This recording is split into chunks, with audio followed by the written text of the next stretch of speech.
They say money makes the world go round.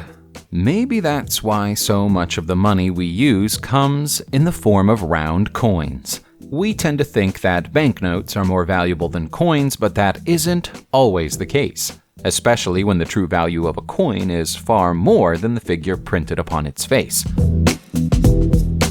Anybody who says that money doesn't grow on trees obviously hasn't walked through the right forests in the United Kingdom.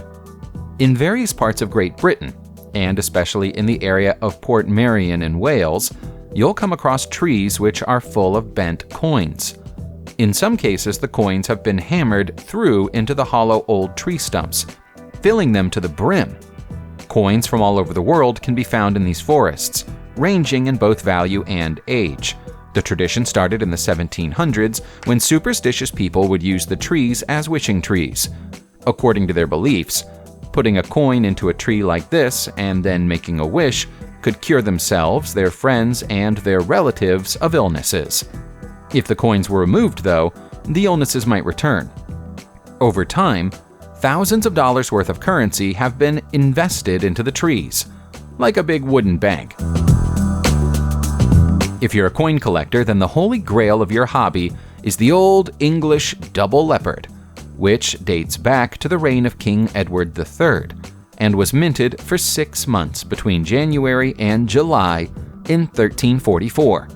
Before the double leopard, almost all English coins were made from silver. Only when the king realized that the French were using gold for their coins did he make the order for a more precious metal to be used. He didn't want the money of England to appear inferior to its continental neighbor. The double leopard was modeled closely on the French double florin, and was even known as a double florin in some quarters. Shortly after the decision to create the coin, it was decided that what England really needed was a coin that had a more distinctive appearance, and so the larger gold noble was commissioned instead.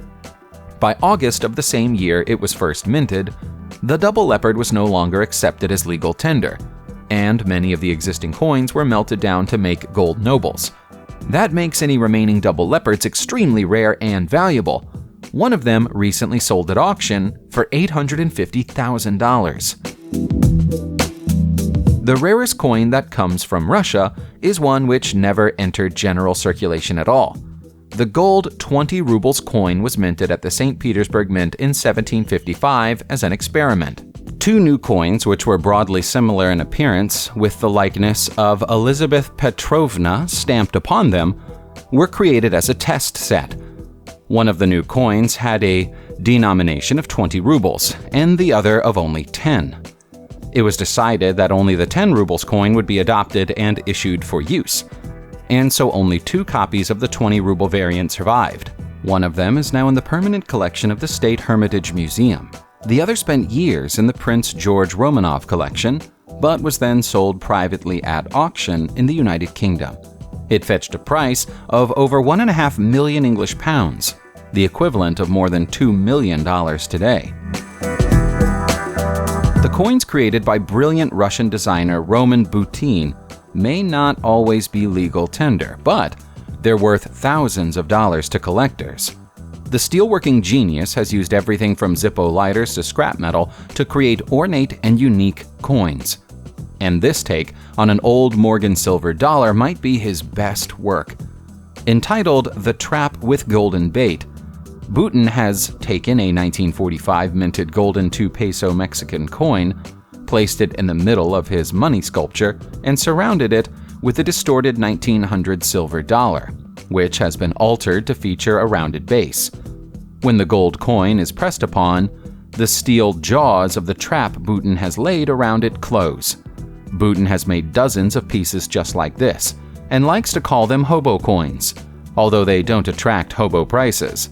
The trap with golden bait sold for more than $10,000 on eBay. That seems to be at odds with the Latin inscription Butin has printed on the coin, which translates as, "Gold has claimed more souls than iron." A coin does not have to be old in order to be valuable. It just has to be made out of the right materials, or designed by the right artist. Every year in Canada, the Royal Canadian Mint produces a gold bullion coin known as the Canadian Gold Maple Leaf. The 24-karat gold coin is considered to be legal tender, but you'd never want to spend it at its face value. Take the 2007 edition of the coin, for example, designed by the artist Stanley Whitten. It has a face value of 1 million Canadian dollars. That's far less than the value of the gold used to create it, which is believed to be more like $3.5 million. Since 2013, laser-cut micro-engravings on the coins have been used as a security detail to guard against forgeries. You wouldn't want to carry the larger editions of the coins around in your pocket. They're 20 inches in diameter, 1 inch thick, and extremely heavy. Seeking to draw attention to the plight of the environment in their country, the government of the Democratic Republic of Congo came up with an unusual coin in 2005. It's a 5-franc coin, which is made of wood as opposed to metal. Although they're intended to be collectible, they can be used as legal tender if the coin's bearer so desires. The wood of the maple tree was used for their production, with a limited run of 2,000 of the 1.5-inch coins created in total. An etching of Congo's native gorilla is stamped on one side of the coin to draw attention to the illegal poaching of gorillas that goes on in the country. On the reverse, you'll find a lion.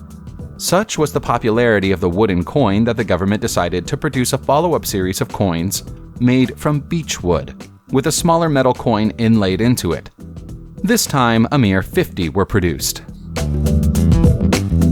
The special connection between Canada and Ukraine is celebrated each year with the production of a special coin, shaped like a traditional Ukrainian pisanka, a design we probably better recognize, an Easter egg.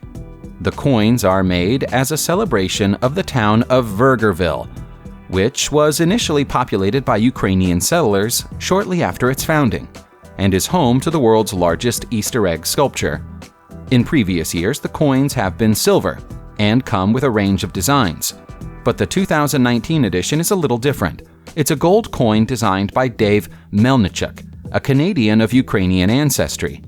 The back of the coin features the likeness of England's Queen Elizabeth, as it always does. But on the face is a representation of an old-fashioned wooden Ukrainian church.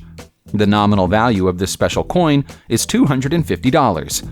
But due to the fact it's made of gold and is also rare because of its limited run of only 250 coins, it's expected to be worth closer to $5,000. Is this coin from Cook Island the most intricately designed ever? Minted in 2016, it painstakingly represents the inside of the Great Egyptian Labyrinth, as described and illustrated by the philosopher and Egyptologist Athanasius Kircher, who lived 400 years ago. Every single detail of the labyrinth is depicted on the face of the coin, with literally hundreds of different chambers and hieroglyphs present on the artwork. It has a face value of $10, but is sure to be worth much more than that to collectors.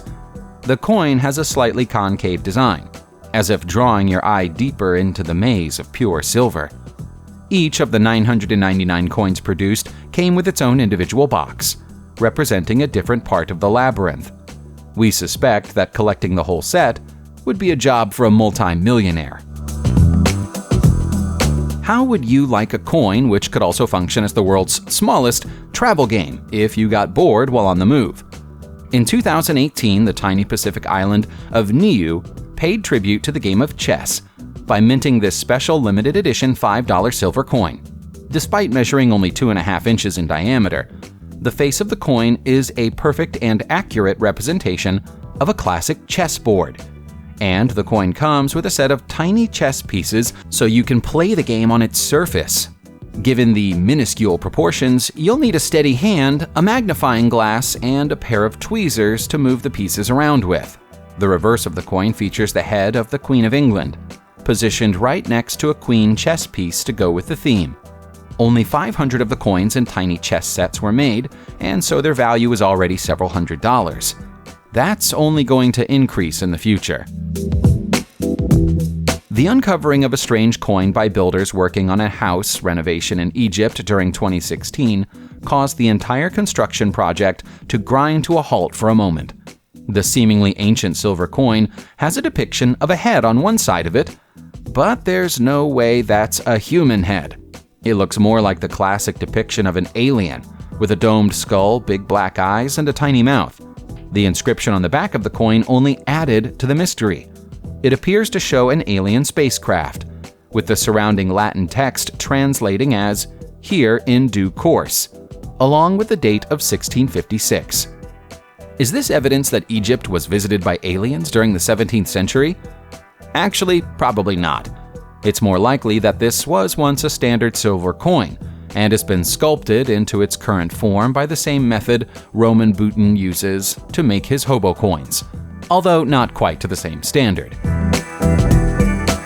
Making a coin out of pure gold or silver is usually a surefire way to add value to it, but these disarmament dollars from 1988 are made of a completely unique material, scrapped R-12 Soviet missiles. When the Cold War finally came to an end, the Soviet-American INF Treaty called for the scrapping of the medium-range missiles. So what better way to use them than to create a special commemorative coin to celebrate the new peace agreement?